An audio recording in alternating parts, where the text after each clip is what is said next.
So we have 8,000 people that are ready to start to talk about whether it's blogging or other sorts of things to say, yes, some people will call it viral marketing, other people will just call it content leaders.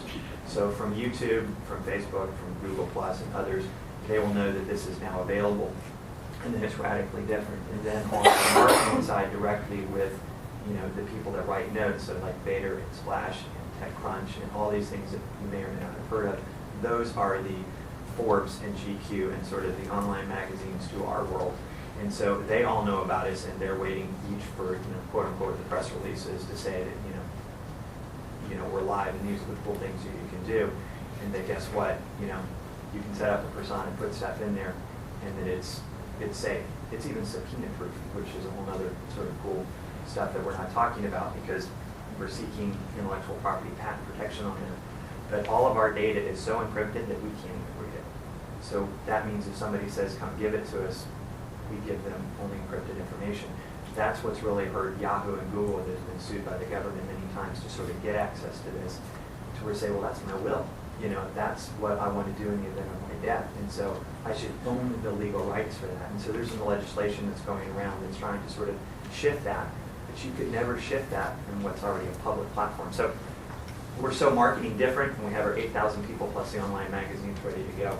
That's sort of our consumer side marketing, and we already have our commercial side, and they both are on simultaneously. And I think I'd add just one to follow up specifically on the Blue Water side. We have a couple of we have a consulting firm that is nationally known in this arena and is listed by name in the front without the last name being revealed because it hasn't been finalized. But they are ready to go.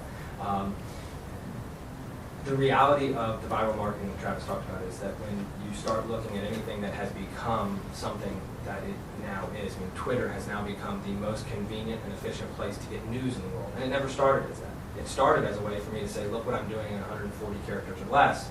And then all of a sudden Iran happened and the bin Laden attack was kind of phase 2 of that. But when somebody is live tweeting the fact that Osama bin Laden is being assassinated in his neighborhood, all of a sudden people start to realize that something is that the technology is so much more powerful than the users ever envisioned.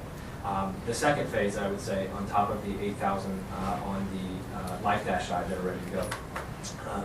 The law firm that I am currently with and kind of phasing down as this project takes off does estate planning, and that's kind of where this marriage met, was the fact that we have a lot of elderly clients, a lot of folks in ALS, a lot of folks that are worth quite a bit of money who may have loved ones across the country. They have no way to actively get involved in their health care.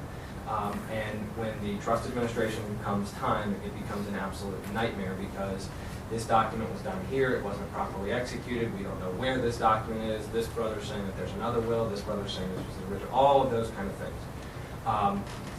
And so we have about 3,000 folks that are in an annual program where they sit down with us on an annual basis who are currently using a far insufficient version of what we're talking about that are ready to go. And if you told us on day one that we would have some of the contacts in the marketing world that we have, but that we could have 11 to 15,000 folks ready to go day one, we would tell you that we feel very, very, very comfortable with usership starting somewhere in the 10 to 15,000 user range without the commercial side doing anything.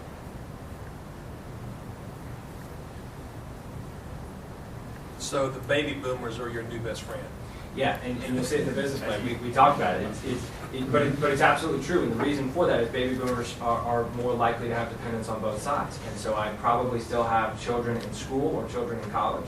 I think there's a big misconception over what kind of rights I have as a parent. But the reality is when my kid turns 18, my kid goes off to college, I'm not much more than Joe Blow unless the doctor knows him. And so when my kid gets in a car accident and he's 500 miles away from home and I have to drive, rather than digitally sending a healthcare power of attorney or a healthcare surrogate to be on the phone with a doctor, present identification, and be able to treat my kid, so to speak, or make decisions and not have that delay. But the baby boomers also have probably dependent parents. And so the ability for them to manage both sides of that. My sister is 42. She has had 5 children. She has aging parents. as do I. And so, but she's in Greenville, South Carolina. She is far and away the smartest person in our family.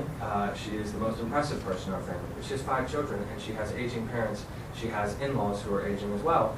For her to manage soccer schedules, cheerleading schedules, volleyball schedules, and doctor's visits for the children, as well as doctor's visits for the parents who are 600 miles away, becomes nearly impossible. And so as they get in there, absolutely, that is far and away our best friend right now.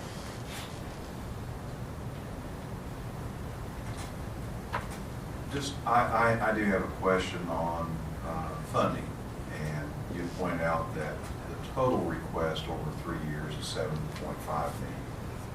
Is that correct? 7.25. Yes, sir. So- Yes, sir. Yes, sir. Of course,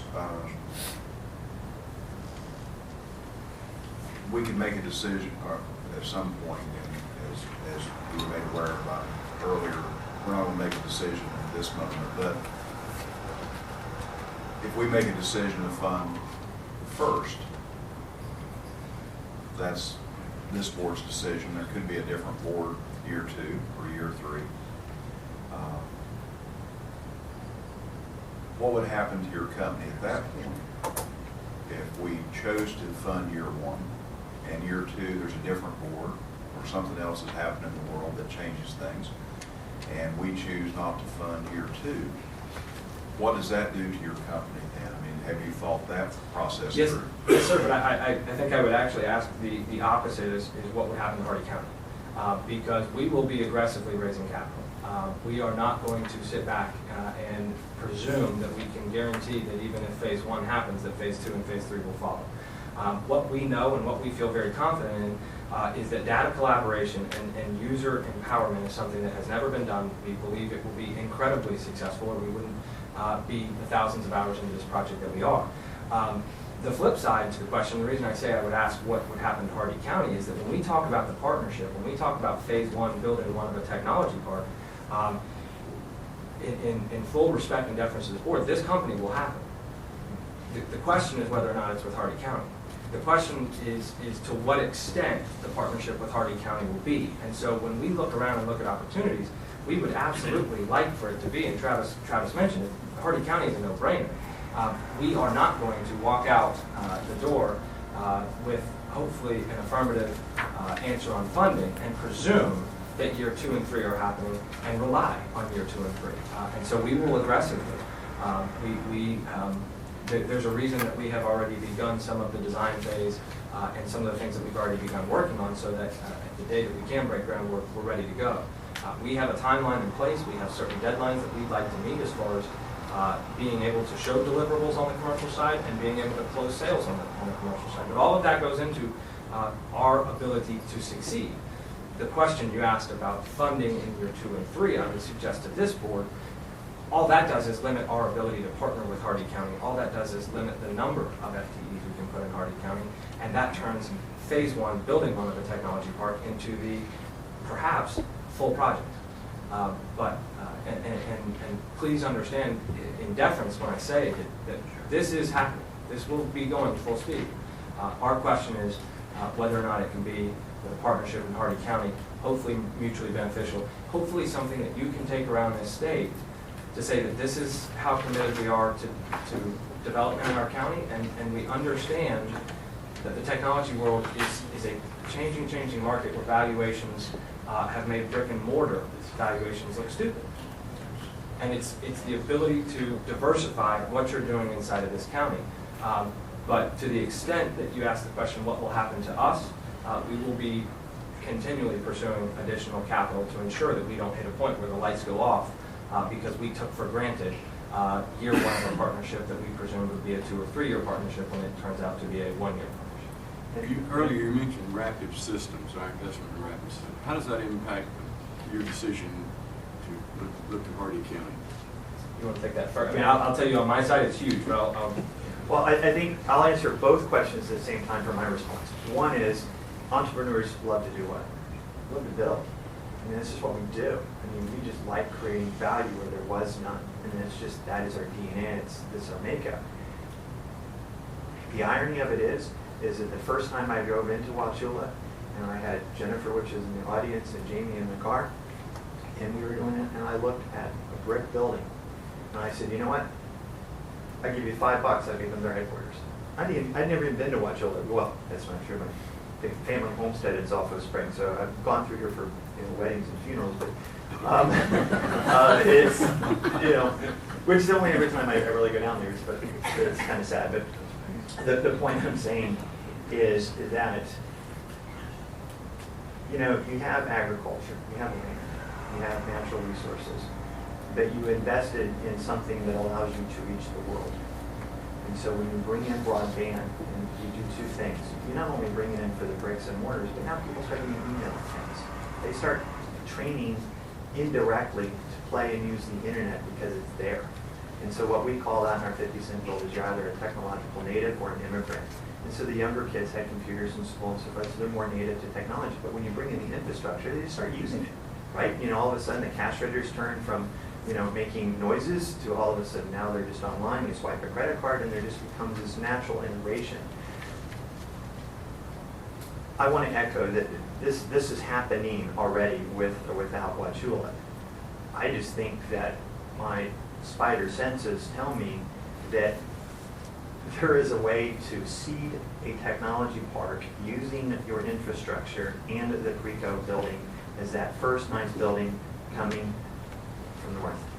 And you have an opportunity to try to say, we have some of our natural resources here, but we're going to start to leverage the rest of the world and our access to it in milliseconds to bring in data centers, to say, okay, this place when a hurricane does come through, it's high tide, it's high ground, it doesn't get wet, it doesn't stay wet. There's a lot of natural things from a data and catastrophe standpoint that really says that, we took what you did with Rapid Systems as sort of a telltale sign that you were moving into the technology realm and that you were sort of, laying the water, the sewage, in our vernaculum to build stuff on.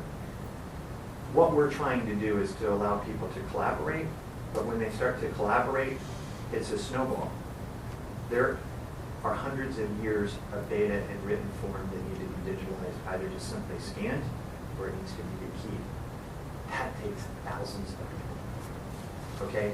And so when you can truck it in a two-lane highway called 17, it go into a fenced-in area, you have a chain of control for medical and legal documents, not just for consumers, but think of all the municipalities that need to share data. Let's just think about like the Department of Justice. You get incarcerated in juvenile, they own you from the healthcare perspective and the legal perspective. If you leave the incarceration, now you're in the public, but maybe because you don't have a job and you have a record, you go into Medicaid. Medicaid having access to those records in a digital form saves Medicaid for not having to wonder whether did we give him immunizations while he or she was in juvenile. Well, what if they then go on to general population? And again, sort of these same things. If you invest and sort of create this technology park, people will come here for all the reasons that I've mentioned before, because it doesn't matter where your computer is. There's 5 million devices that hit the internet every day. 2 billion of those are smartphones. Computers have become mobile. People expect I get to my data within 2 clicks. You got to have server farms.